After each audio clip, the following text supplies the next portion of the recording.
ଦାମ ଦାମ ଦାସ ଶଳାଟା ଉପରେ 300 ଟଙ୍କା ରହିଲା। ଶଳା କାମକୁ ଯାଇଥାନ୍ତା, ଶଳା ନମ୍ବରଟା କୁଆଡେ ଗଲା? ଦେମ ଆରେ ସାବିତ୍ରୀ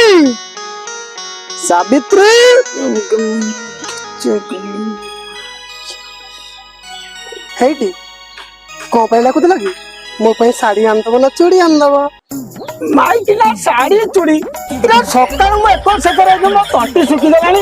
ଟିକେ ଚା କପଟେ ଆଣ, ପାଣି ଟିକେ ଆଣ, ପାଟି ମୋର ଆମ୍ବିଳା ହେଇଗଲାଣି। ମୋ ମୁହଁଟାରେ କଣ ଅଛି? ଶୀଘ୍ର ଯା, ଚା ଟିକେ ଆଣ। ମଲା କାଇଁ ମୋ ଉପରେ ଗର ଗର ହଉଛ ଯେ? ମୁଁ କଣ ଖାଲିଟାରେ ବଇଛି? ଆଉ ମାନେ ଗ୍ୟାସ ବସୁଥିଲି ପୁରା। ହଉ ମୁଁ ଯାଉଛି।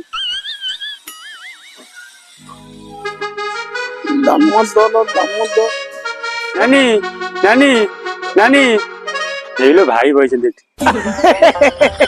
ଆସିଗଲ?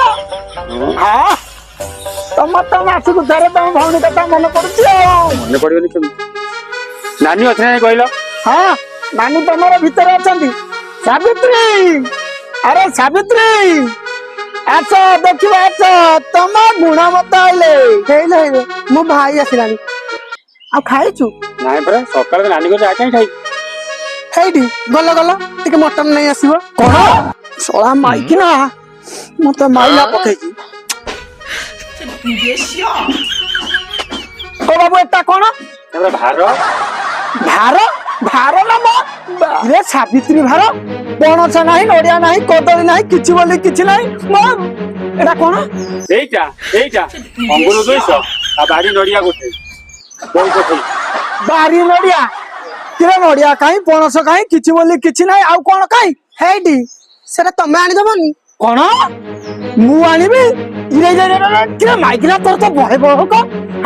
ଇରେ ସାବିତ୍ରୀ ଓଷା କରିବୁ ତୁ, ମୁଁ ନଡିଆ କଦଳୀ ପଣସ ମୁଁ ସବୁ କିଣିବି? ହେଇଟି ମାଇକିନା ମୁଁ ଯାଉଛି, ମଟନ 50 ଗ୍ରାମ ଆଣିବି। ତରକାରୀ କରିବୁ, ଭାଇ ଭଉଣୀ ଖାଇବ। ଆଜି ରାତି ଏଠି ଶୋଇବ, କାଲି ସକାଳୁ ବସରେ ବସେଇଦେବି, ସିଧା ପଳେଇବ। କଣ କହିଲ? ଜଗଣିକା କିଛି ନ କହିଲାଠୁ ତୋର ବହେ ସାହସ। ଭୁଲିଯିବି ତମେ ସତ୍ୟବାନ, ମୁଁ ସାବିତ୍ରୀ ବୋଲି। ଜଗଣିକା ଦାନ୍ତ ଲଗେଇବ। ହେ ମାଇକିନା ରୂପ ବି ରଖିଛୁ।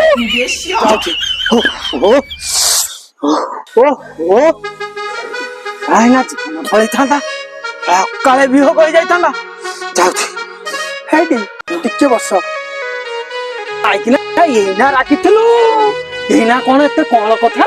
ହେଇଟି ତମେ ବଜାର ଯାଉଛ, ମୋ ପାଇଁ ଲିପଷ୍ଟିକ, ଚୁଡ଼ି, ପାନିଆ, ଟିକିଲି, ରବର, ଆଉ ଚେନ, ମୁଦି, ଝୁଣ୍ଟିଆ ସବୁ ଆଣିବ। ଇଲୋ ମାଇକିନା ଇଏ କେତେ ଟଙ୍କା ହବ? ଆଉ ଶାଢୀ, ଛାୟା ବ୍ଲାଉଜ ବି ଆଣିବ। ଇଏ କେତେ ଟଙ୍କା ଖଣ୍ଡେ ହବ? ଏଇ 25-30 ହଜାର ଟଙ୍କା ହବ। ଆଉ 25-30 ହଜାର? ଇଲୋ ବୋପା ମା। ଇଲୋ ମାଇକିନା ଆଉ ଦିଟା ଜିନିଷ ଛାଡିଗଲୁ। ସେ ଦିଟା ଜିନିଷ କାଇଁ ଛାଡିଲୁ? ଆଉ ଦିଟା କଣ ଯେ? କଣ? ଓହୋ ହେଇଟି ତୁ ଭାରି ଜଣେ ମୁଁ ପୁରା ଅଛି। ଭଦ୍ର ଲୋକଟା।